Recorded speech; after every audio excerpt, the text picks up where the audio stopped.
एक वो वक्त याद आ रहा था जो सर्कल बकोट के जो बड़ी तादाद में आज यहाँ पर मेरे बुजुर्ग भी बैठे हैं, जो 1985 का इंतखाब तो गैर जमाती था और मैं आज़ाद इलेक्ट हुआ था, लेकिन 1988 का इलेक्शन वो एक बड़ी तारीख अपने अंदर रखता है। और सर्कल बकोट के जो उस वक्त के मेरे साथी हैं, उनमें आज भी मुझे चेहरे यहाँ पर नजर आ रहे हैं। नजर आते हैं कहाँ? सर्कल बकोट के 1988 वाले। ये वो लोग हैं जब हमने जो मुस्लिम लीग उस वक्त अभी मियां नवाज शरीफ मुस्लिम लीग के सदर नहीं बने थे। उस वक्त मियां नवाज शरीफ अभी जुनेजा साहब सदर थे और ये बहुत अजीब तारीख का जबर था कि मरहूम जनरल फजल हक जो 10 साल तक जनरल ज़ियाउल हक के सूबा सरहद में उसके मार्शल एडमिनिस्ट्रेटर थे, उसके गवर्नर थे और फौजी आमरीत के सबसे बड़े निशान थे। बड़ा अजीब इत्तेफाक था और तारीख का बड़ा जबर था। 1988 में जनरल फजल हक सूबा सरहद मुस्लिम लीग के सदर भी बन गए और केयर टेकर चीफ मिनिस्टर भी बन गए। ये गालिबन मीडिया को भी याद होगा और जो यहाँ बैठे हुए पूरे सूबे के लोग और जिले के जो लोग हैं उस वक्त की याद होगा। नौजवानों को इस बात का इल्म नहीं है। तो मैं बैठे हुए सोच रहा था कि मुस्लिम लीग जिसको आज ये कहा जाता है कि भाई इसको इकट्ठा रखा जाए, इसको तकसीम न करे, मैं उनको याद दिलाना चाहता हूं कि मैं उस जनरल फजल हक से जो मार्शल का 10 साल नुमाइंदा था सूबा सरहद पे, और फिर जब वो जिसको कहते हैं ना पिछले दरवाजे से मुस्लिम लीग सूबा सरहद पर नकबजनी उसने करके, मैं उसके बारे में ज्यादा बात नहीं करूंगा, मैं सिर्फ सियासी बात करूंगा। अल्लाह ताला उसके ऊपर रहम करे। वो फौत हुए उनको बहुत अच्छा हुआ, लेकिन जब वो मुस्लिम लीग के ऊपर नकबजनी करके वो मुस्लिम लीग सूबा सरहद का सदर बन गया और फिर साथ निगरान वज़ीर आला भी बन गया। अब तो दोनों उसके हाथ में थी।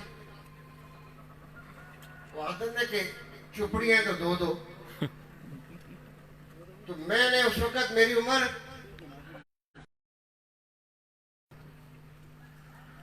और सियासत में मेरा सिर्फ एक अभी को 3-3.5 साल का दौर था, लेकिन मैंने एक लम्हे में फैसला किया कि मैं जनरल फजल हक से जो 10 साल इस सूबे में जनरल ज़ियाउल हक के नुमाइंदे के तौर पर मार्शल एडमिनिस्ट्रेटर था, उसको मैं डेमोक्रेट नहीं मान सकता और न मुस्लिम लीग का सदर में नहीं मान सकता।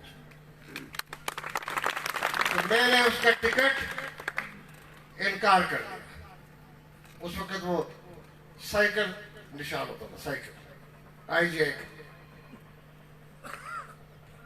और मैंने फैसला किया कि मैं आजाद इंतखाब लड़ूंगा और मैं अपने सर्कल बकोट के भाइयों को, बुजुर्गों को, उस वक्त के नौजवान जो आज मेरी तरह उम्र के अगले हिस्से में जा चुके हैं, उस वक्त ये नौजवान भी थे, हमारे बुजुर्ग उनमें से बड़ी तादाद में अल्लाह के प्यारे हो चुके हैं। इन्होंने मेरी इस फैसले को न सिर्फ कबूल किया बल्कि एक बहुत भारी अक्सरियत से हमने जनरल फजल हक के नुमाइंदे को जो टिकट होल्डर था उसको हमने शिकस्त दी। लेकिन ये इतनी बड़ी बात नहीं थी। जो अगली बात मैं कहने लगा हूं वो बात अहमियत की है कि जब मैं आजाद 88 का इलेक्शन होके गया तो इत्तेफाक ये है कि वो जनरल साहब जो 4 सीटों से लड़ रहा था इलेक्शन, खुद भी वो सारे के सारे हार गए। फिर वो मुस्लिम लीग के ओहदे से भी चला गया। मैंने दूसरा जमा नहीं लगाया। मैं आज़ाद इंतखाब लड़कर उस वक़्त के रवाज के मुताबिक और आज के रवाज के मुताबिक हमेशा आज़ाद लोग हुकूमत में शामिल होते हैं, और आफ्ताब शेरपाओ की हुकूमत में नहीं। वो मेरे पास घर भी आए। मैं बड़ा बाइज़्ज़त नाम है, सियासत में इख्तलाफ होते रहते हैं।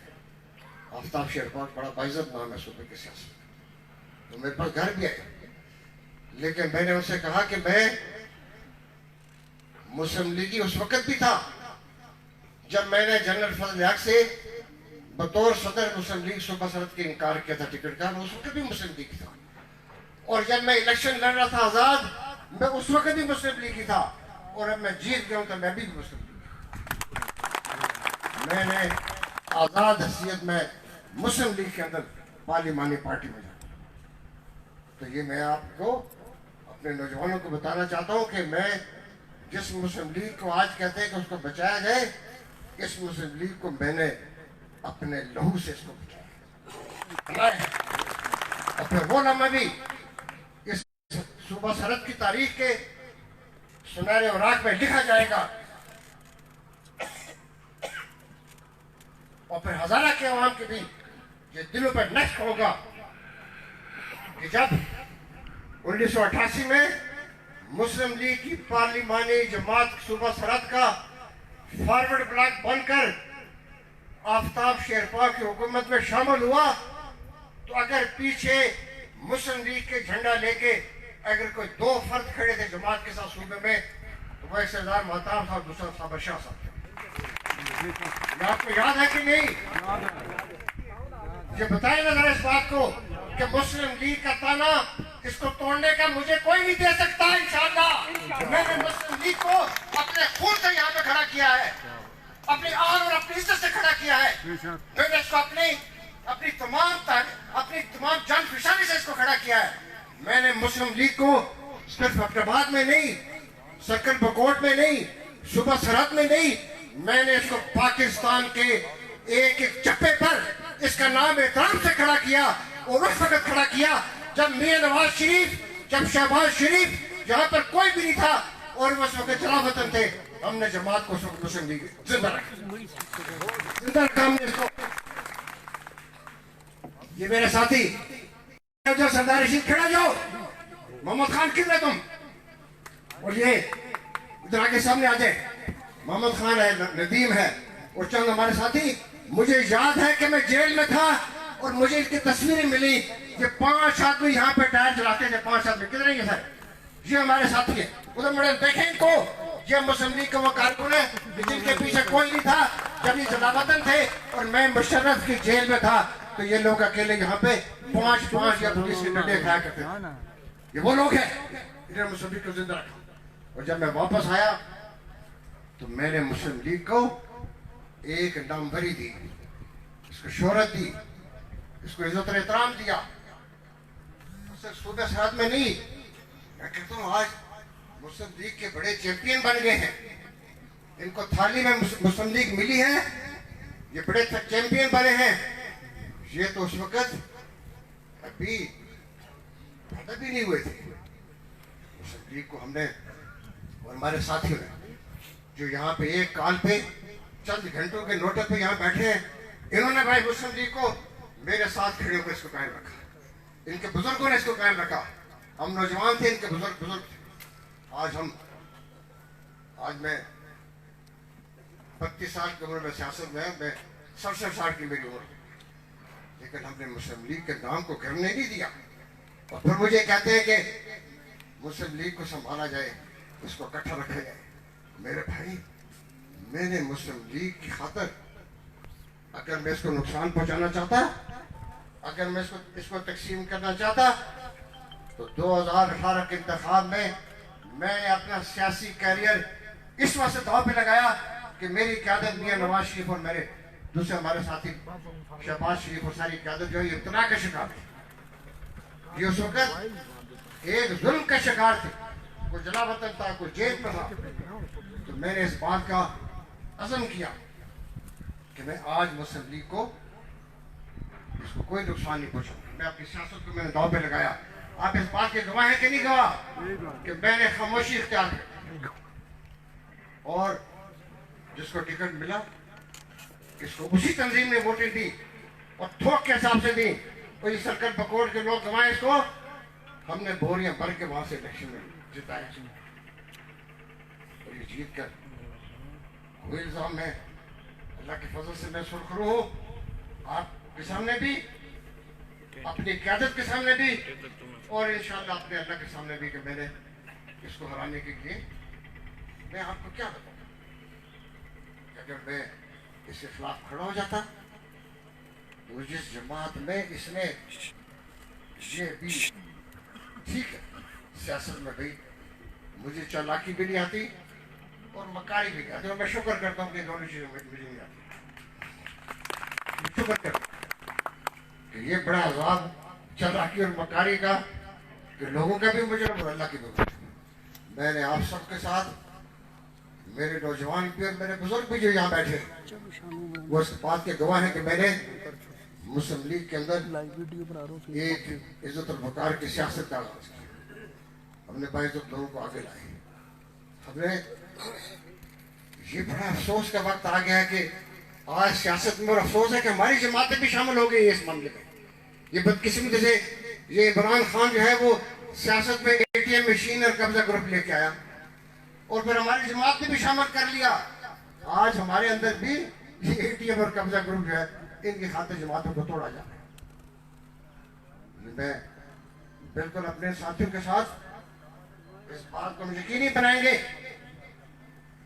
कि अगर इस मुस्लिम लीग को बचाना है, मुझे ठीक कहा गया है कि जब मैं चीफ ऑर्गेनाइजर था तो मैंने 2018 से इंतखाब से पहले सूबा सरहद में मुस्लिम लीग को ऑर्गेनाइज किया और फिर उसका इलेक्शन करा के उनके हवाले कर दिया और जो उसका नतीजा इलेक्शन का निकला तो 17 सीटें थी हमारे पास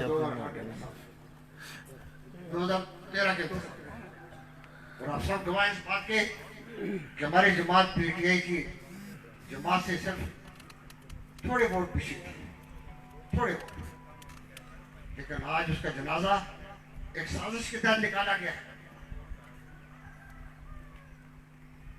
बात किसी ने कही है, मैं बाज़ औक़ात खामोशी इख्तियार करता हूँ, लेकिन स्टेज से किसी मेरे साथी ने, हमारे कारकुन बड़े समझदार हैं, ये बड़ी दूर की नजर रखते हैं।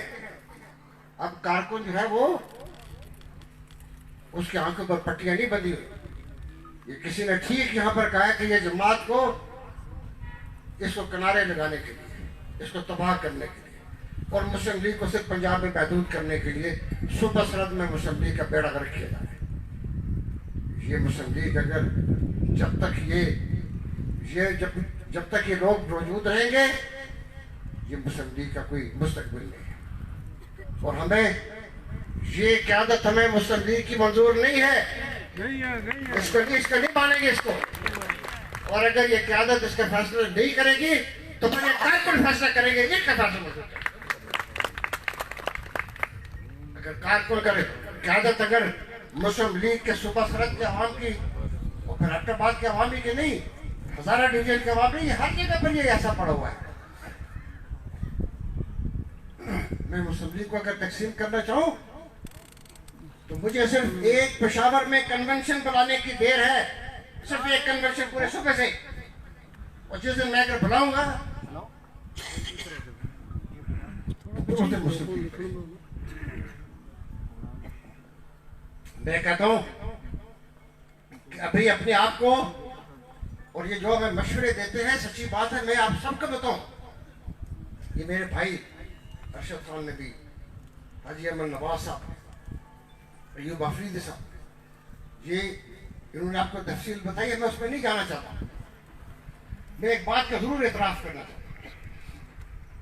जब ये मुझे कहते थे कि आप उससे मिल लें तो मैं उससे कहता था वो अपना काम कर रहे थे, मुस्लिम लीग की तंजीम को न छेड़े, मुझे उससे मिलने में कोई शौक नहीं।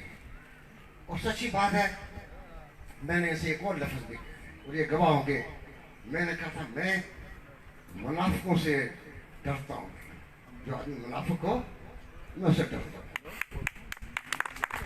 मैं धोखेपन वाले आदमी से डरता हूँ, क्योंकि दुश्मन को तो पता है कि वो सामने से आके मारेगा, लेकिन जो मुनाफिकत करता है वो पीछे से आके मारता है। तो मैं दूर ठीक हूँ, मेरा कोई आपसे उससे लड़ाई नहीं है, किसी से भी लड़ाई नहीं है। ये मुस्लिम लीग की जो तंजीम है, इसको जिस दिन इसने छेड़ा, इसने जिस दिन इसको पॉकेट मुस्लिम लीग बनाया, उस दिन ये मुस्लिम लीग यहाँ पे तकसीम होगी। और ये तकसीम का जिम्मेदार ये है, आप नहीं है। सरदार महताब ने मुस्लिम लीग को, मैं उन लोगों में से हूँ जिन्होंने 1990 में जब नवाज शरीफ साहब ने मुस्लिम लीग की असर नो इसकी भागदौड़ संभाली, इसको एक नया खून दिया, इसको एक नया जज्बा दिया, इसको जब एक नया मिशन दिया, और जब इस मुस्लिम लीग को इस मुल्क की सबसे बड़ी जमात बनाने का आगाज हुआ, तो उसमें जो चंद लोग खड़े थे उस इमारत, मुस्लिम लीग की इमारत में ईंट पहले लगाने वाले मियां नवाज शरीफ के साथ, उसमें मैं शामिल हूँ। आप सब गवाह इस बात के नाम में शामिल हूँ या नहीं हूँ? इंशाअल्लाह। तो ये कैसे मुझे कह सकता है कोई कि मैं मुस्लिम लीग को तोड़ने वाला हूं? लेकिन मैं आपके साथ बता दूं कि मैं किसी मुनाफिक के साथ एक कदम भी चलने के लिए तैयार नहीं, चाहे कुछ भी हो जाए। ना मैंने जिंदगी भर में किसी के पीठ पे खंजर घोंपा है, और ना मैंने कभी किसी के साथ धोखाबाजी की, और ना ही ना करूँ। अब तो भाई हमें अपने आप को, सबको अपने अल्लाह के पास भी जाना है। ये सियासत सब कुछ इधर आ जाए, सोसाइटी की जिम्मेदारी हो, अल्लाह के नज़दीक सबका एक ही हिसाब होगा, तुम कितने सच्चे हो कितने झूठे हो, इसके अलावा दूसरा कोई हिसाब नहीं। तो मैं आप सबको यकीन दिलाता हूँ,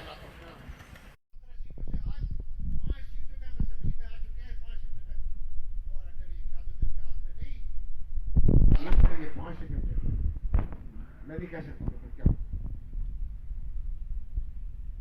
लेकिन अगर ये अपने आप को बाज रखे, और मैं अपनी क़यादत से भी कहता हूँ, मियां नवाज शरीफ साहब हमें आपसे गिला नहीं है, शहबाज शरीफ साहब आपसे भी गिला नहीं है, और आपकी जो आपकी पार्लियामेंट में पार्टी है वो इस मुल्क के लोगों की बात नहीं करती, इस पार्टी की बात क्या करती, क्या बात करती। ये आलम आज आ गया है कि सियासी जमातें, मैं कोई बात ज्यादा नहीं करूंगा तो मेरे अपने दिल पे जख्म आए। आपको भी मैं कहूंगा कि आप ये बातें, जब आप मेरी बातें सुनेंगे तो आपका दिल भी खपा होगा। लेकिन हमने इस मुल्क को उन लोगों के हवाले कर दिया जो इस मुल्क को तबाह कर रहे हैं। हम सब जानते हैं कि ये इमरान हुकूमत, ये मैं उस वक्त भी लोगों से कहता था, मैं कहता था देखें आप बड़े भोले हैं। ये आदमी जिसने अपनी सारी जिंदगी 40 साल तक 12 आदमी की टीम के साथ खेला, और 12 आदमी मुखालिफ टीम के साथ खेला, इसकी जिंदगी ये 200 कनाल के इस ग्राउंड में से आगे नहीं गई है, और फिर शाम उसकी अपनी होती है।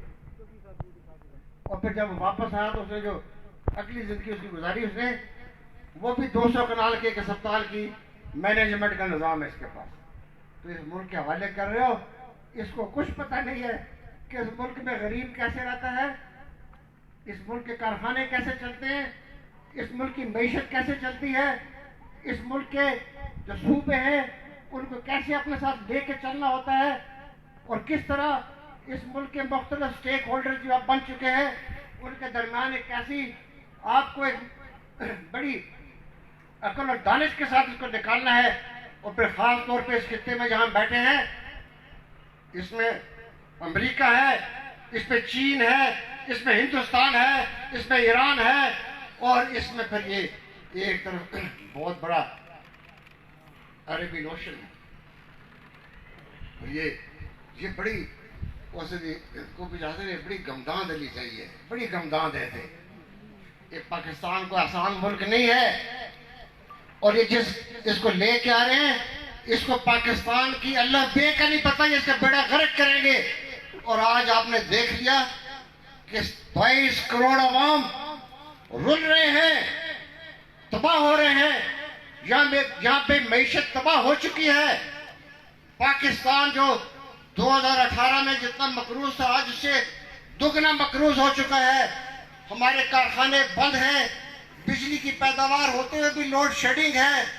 आटा इस मुल्क में गंदम पैदा होती है और आटे की शॉर्टेज है। चीनी इस मुल्क में पैदा होती है और चीनी की कीमत दुगनी हो चुकी है। और जो तमाम पिछले 4-6 महीनों में, इसका भी मुझे अफसोस है कि इस वक्त जब ये कोरोना की वजह से सारा मुल्क बंद था, सारा दुनिया बंद थी, सारा पाकिस्तान बंद था, हमारे अफ्ताबाद में एक नमक कटाई न खोल छोड़े पार्टी का तोड़ के। जबकि इस वक्त हम उन लोगों का ख्याल करते हैं जो बेरोजगार हैं, जिनकी मईशत, घर में आटा रोज बरोज जो है वो खत्म होता जा रहा है, जिनकी नौकरियां खत्म हो रही है। उनकी बात करते हम अच्छे लगते हैं या हम आपस में लड़ाई करते हैं। लेकिन जैसे मैं आपसे कह रहा हूं, ये एक बड़ी साजिश है। ये मुस्लिम लीग के साथ साजिश ये है कि ये मुल्क गिर जमात थी, सारे पाकिस्तान की जमात थी। आज उसको एक साजिश के तहत सिर्फ पंजाब में बंद किया जा रहा है, इसको पंजाब की पार्टी बनाया जा रहा है। या आप लिखिए मेरी बात को, मेरे कार को सुन लिया। अगर मुस्लिम लीग को अगर आपने बचाना है तो फिर हमें इसको इस बात से कतई नजर कि ये नताइज क्या निकलेंगे, हम अपने जज्बे के साथ अगर हम खड़े हो गए तो इंशाल्लाह नताइज भी आपकी मर्जी के इंशाल्लाह अल्लाह आपको देंगे। सिर्फ आपके जज्बे की जरूरत है, आपके अज़म की जरूरत है, आपके इस मुल्क से वफा की जरूरत है। किसी फर्द से वफा की जरूरत नहीं है, इस मुल्क से वफा की जरूरत है। हम किसी फर्द के गुलाम नहीं है, हम इस मुल्क के गुलाम हैं। हमारे बका, हमारा जीना मरना, हमारे बच्चों का जीना मरना तो ये मुल्क है, हमें इसको बचाना है।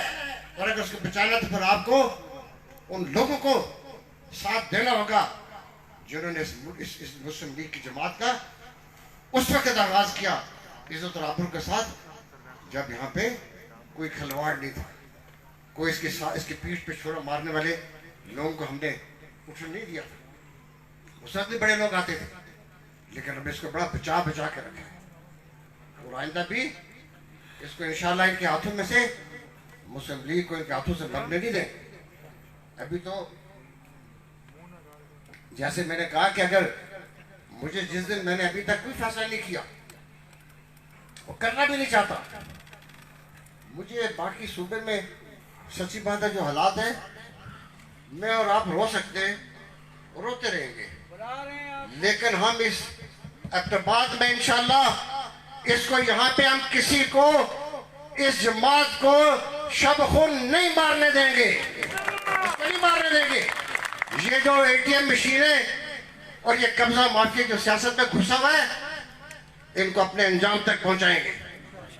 आप इस पे जितने जज्बे से आप आज आए हैं, मुझे पता है कि शॉर्ट नोटिस पे आए हैं, बड़ी तादाद में हमारे कारकुन आना चाहते हैं। इंशाल्लाह हम थोड़े अरसे में जब ये हालात ठीक हो जाए, इस एबटाबाद में हमने एक वर्कर्स कन्वेंशन करना है। एक वर्ष वर्कर कन्वेंशन करेंगे और फिर ये तारीख गवाही देगी कि वो वर्कर कन्वेंशन जिसको आपने किया, इंशाल्लाह एबटाबाद फिर उसकी तारीख याद रखेगी और जल्दी करेंगे। हालात को देखते ये जो कोरोना के जो मामला आता है इसे निकल जाए, हालात बेहतर होंगे। इसी एबटाबाद में इंशाल्लाह एक बार फिर उसी 1990 में जिस तरह मुस्लिम लीग का आगाज हुआ था इसके अरूज का, इस अरूज को वापस लेंगे। और ये सारे जो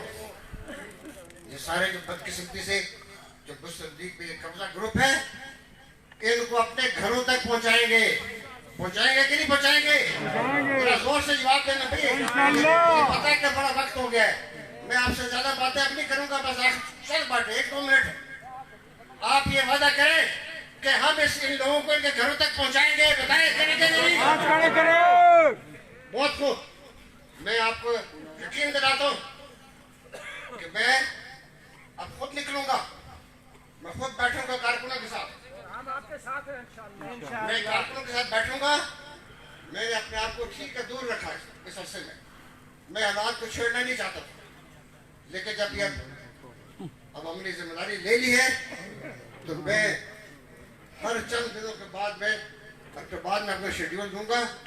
मैं इलाके भी विजिट करूंगा, हर जगह भी जाऊंगा, सर्कल बकोट, सर्कल लोरा, सर्कल शेरवान, सर्कल गलियात, रश में हर जगह जाऊंगा और यहाँ बैठूंगा भी, कार्यक्रमों के साथ खड़ा हूँ। ये मेरे सिपाही हैं, जैसे मैं कहता हूँ कि ये हमारे वो लोग हैं जो जानसार साथी हैं, इन्हें बड़ी कुर्बानियां दी है। अब आपने भी घर नहीं बैठना, जहाँ पे आपने मुस्लिम लीग को अपने अपनी जगह पर, मैं नहीं आपसे कहता हूँ कि आप रोज कोई रैली निकालें, जुलूस निकालें, ये नहीं काम करना। आप जहाँ जहाँ पर भी हैं, बस अपने अपने अंदर, अपने 100 गज इधर, 200 गज उधर, अपने गांव के अंदर, अपने मोहल्ले के अंदर उसी मुस्लिम लीग के जज्बे को हमने वापस लेके आना है, जिस मुस्लिम लीग को मियां नवाज शरीफ ने दर्जनों दफा इकबाल के मैदानों में जलसे जुलूस करके हमने उनको दिखाया है। ऐसे किया कि नहीं किया आपने? तो इंशाल्लाह इसको वापस लेकर मैं आप सबका बहुत शुक्रिया अदा करता कि आपने बड़े सब्र के साथ आज आपने बड़ा सब्र दिखाया। कई घंटों से आप बैठे हैं, कई घंटे गुजर गए, आपने बड़े सब्र के साथ यहाँ पे जम के बैठे रहे। मैं आपका तहे दिल से मशकूर। मैं और मेरा खानदान, मेरे औलाद, मेरे बच्चे, मेरे भाई और मेरे साथी जो आज बैठे हैं यहाँ पर, अरशद खान है, अरशद साहब हैं, अयूब अफरीदी साहब हैं, सरदार अरशद साहब, फखरुज़मान साहब, सरदार फरीद साहब, हाजी अहमद नवाज साहब, मलिक अल्लाह साहब, इधर सरदार अरशद साहब, अब्दुल्ला खान साहब, ताहिर खान, सारे के सारे लोग, मलिक शफीक साहब, जी अब हमें एक नए जज्बे से काम करें। मैं आप सबका बहुत शुक्रिया अदा करता हूँ और इंशाल्लाह आपको अल्लाह ताला अपनी आफियत में रखे, आपके घरों का आबाद रखे और आइंदा इंशाल्लाह बहुत जल्दी आपको बहुत शुक्रिया। खाने का बंदोबस्त